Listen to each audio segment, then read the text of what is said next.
രണ്ടുപേരാണ് വന്ദേമാതരത്തെ എതിർത്തിരുന്നത്. ഒന്ന് ബ്രിട്ടീഷുകാരും പിന്നെ അന്നത്തെ മുസ്ലിം ലീഗുകാരും. ഇതാണ് ബിജെപിയുടെ ഏറ്റവും പ്രധാനപ്പെട്ട ആരോപണം വന്നിരിക്കുന്നത്. സ്വാഭാവികമായിട്ടും ഇപ്പോഴത്തെ മുസ്ലിം ലീഗുകാർക്കെതിരെയും ഈ ആരോപണം ഉന്നയിക്കുകയാണ്.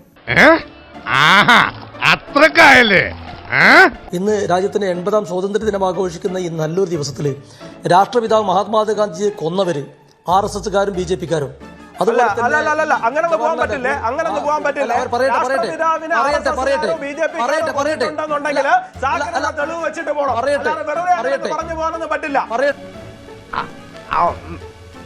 പറഞ്ഞിട്ടില്ല.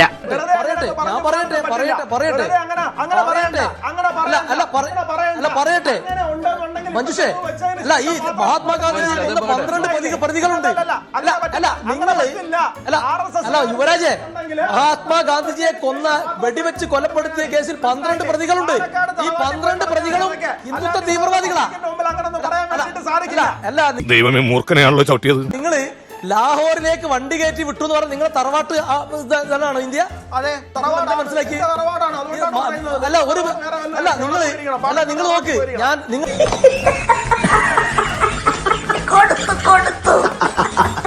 മഞ്ജുഷിന്റെ ചോദ്യം തെറ്റാണ്. മഞ്ജുഷ് പറഞ്ഞത് ഞങ്ങളല്ല ഇതിനെതിരെ, ഇതിന് നമ്മുടെ മഹാത്മാഗാന്ധി, അത് ജവഹർലാൽ നെഹ്റു, സുഭാഷ് ചന്ദ്രബോസ്, അംബേദ്കർ ഉൾപ്പെടെയുള്ള ആളുകളാണ് ഇങ്ങനെ തീരുമാനിച്ചത്. എന്നിട്ട് BJPക്ക് അനുസരിച്ച് അവർ സ്വത്വത്തിലേക്ക് നിങ്ങൾ അങ്ങനെയാണെങ്കിൽ അല്ല പറയട്ടെ, നിങ്ങൾ സ്വത്വത്തിലേക്ക് പോകണമെന്ന യുവരാജ് പറയുന്നത്. എന്താണ് സ്വത്വം? നിങ്ങൾ പറ. കോൺഗ്രസ് സ്വത്വത്തിലേക്ക് പോകുന്നില്ല അത്രേ. എന്താണ് നിങ്ങൾ ഉദ്ദേശിച്ച സ്വത്വം? ഒന്ന് പോവാടാ, പോയി തരത്തി പോയി കളിക്കടാ. ഇവിടെ എല്ലാ വിഭാഗം ജനങ്ങളും സന്തോഷത്തോടെ കഴിയുന്ന രാജ്യമാണ് ഇന്ത്യ. നാനാത്വത്തിൽ ഏകത്വം എന്നുള്ളതാണ് നമ്മൾ അഭിമാനമേ പറയുന്നത്.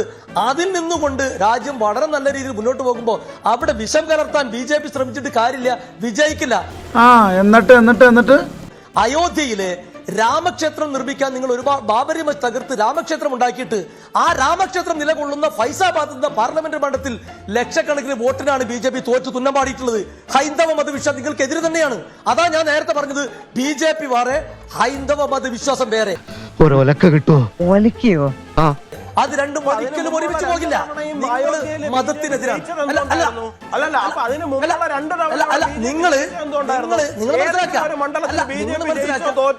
അടിസ്ഥാനത്തിലാണോ അവിടുത്തെ ഹിന്ദു മതവിശ്വാസികൾ മനസ്സിലാക്കേണ്ടത്? അതല്ല ഉദ്ദേശം, ഞാൻ മാറി. നിങ്ങൾ അങ്ങോട്ട് അല്ല, അപ്പൊ പറയാൻ സമ്മതിക്ക്. ഓരോ സ്ഥലത്തെയും അതാത് രാഷ്ട്രീയ പരിതസ്ഥിതി അനുസരിച്ചിട്ടായിരിക്കും ജയം പരാജയം ഉണ്ടാകുന്നത്. അല്ല പിന്നെ ചൂടാണ്ട് AC ഒന്നും ഇല്ല. അത് BJP എന്നത് ഒരു വർഗീയ ഫാസിസ്റ്റ് സംഘടനയാണ്. അതെ, മതേതരത്വം എന്ന് പറയുന്നത് മുസ്ലിം ലീഗാണ്. ഇന്ത്യ രാജ്യത്തെ ഭൂരിപക്ഷം വരുന്ന ഹൈന്ദവരോ മറ്റു മതവിശ്വാസികളോ അംഗീകരിക്കുന്നില്ല.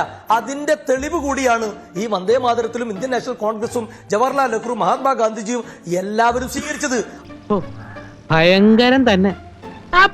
തന്നെ നമ്മളെ വിളിച്ചിട്ട് മഞ്ജുഷിന് നമ്മൾ കൃത്യമായി പറഞ്ഞു, രാജ്യത്ത് BJP ഇപ്പൊ ഒരു ബില്ല് കൊണ്ടുവന്ന് നിയമമാക്കി. നിങ്ങൾ മഞ്ജുഷ് തന്നെ കൃത്യമായി പറഞ്ഞു, പാടുന്നവർക്ക് പാടാം, പാടാതിരിക്കുന്നവർ പാടാതിരിക്കാം. പാടണം എന്ന് തന്നെയാണ് കോൺഗ്രസ് ഭരിക്കുന്ന മറ്റ് സംസ്ഥാനങ്ങൾ തീരുമാനമെടുത്തത്.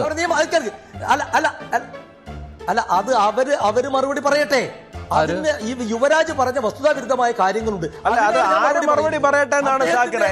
നിങ്ങളുടെ ദേശീയ തലത്തിൽ തന്നെ INDI മുന്നണിയായിട്ട് നിൽക്കുന്നവരല്ലേ? അല്ല, ഞാൻ ചോദിക്കട്ടെ, മുസ്ലിം ലീഗ് ദേശീയ തലത്തിൽ INDI മുന്നണിയിൽ നിന്ന് പിൻവാങ്ങിയോ? ഇല്ലല്ലോ. നിങ്ങൾ കർണാടകത്തില് കോൺഗ്രസുമായിട്ട് ടൈപ്പായിട്ടല്ലേ മുമ്പോട്ട് പോകുന്നത്? തെലങ്കാനയിൽ നിങ്ങളില്ലേ? അപ്പൊ നിങ്ങൾ അവിടെ നിന്നെല്ലാം പിൻവാങ്ങിയോ? എനിക്ക് മനസ്സിലാവുന്നില്ല.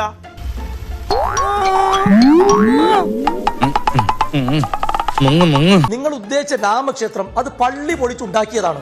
അത് പള്ളി പൊളിച്ചുണ്ടാക്കിയ ഒരു പള്ളി പൊളിച്ചുണ്ടാക്കിയതല്ല. ആ ഇരുന്ന സ്ട്രക്ചറിന്റെ പുറത്ത് ഹിന്ദുവിനും മുസ്ലിമിനും ഒരേപോലെ അധികാരം എന്നുള്ള നിലയിലായിരുന്നു പറഞ്ഞിരുന്നത്. അതിനെ പള്ളിയായിട്ട് അംഗീകരിച്ചിട്ടേ ഇല്ലായിരുന്നു. അതിനെ തർക്കമന്ദിരം എന്ന് മാത്രമാണ് പറഞ്ഞിരുന്നത്. വിഷയം മാറ്റിക്കൊണ്ട് പോവുകയാണ്. സാക്കിറിനെ സംബന്ധിച്ചിടത്തോളം ആ വിഷയത്തിൽ സംസാരിക്കാനൊന്നുമില്ല. എങ്ങനെയും വിഷയം മാറ്റി ഓടണം. ഇൻഫ്ലേഷനൊക്കെ കൊണ്ടുവരാൻ നോക്കി, അതൊക്കെ തേഞ്ഞ് പണ്ടാരടങ്ങി. പുതിയടത്താക്കി പോകും. ഗോൾ പോസ്റ്റ് വേറൊരിടത്തെ കൊണ്ടുപോകുന്ന നിനക്ക് പ്രാന്താളാ പന്നി. ഓടിക്കോ പ്രേമ, പതിയെ പോടാ. എനിക്ക് ദേശത്തെ വഴിയേറിയില്ല.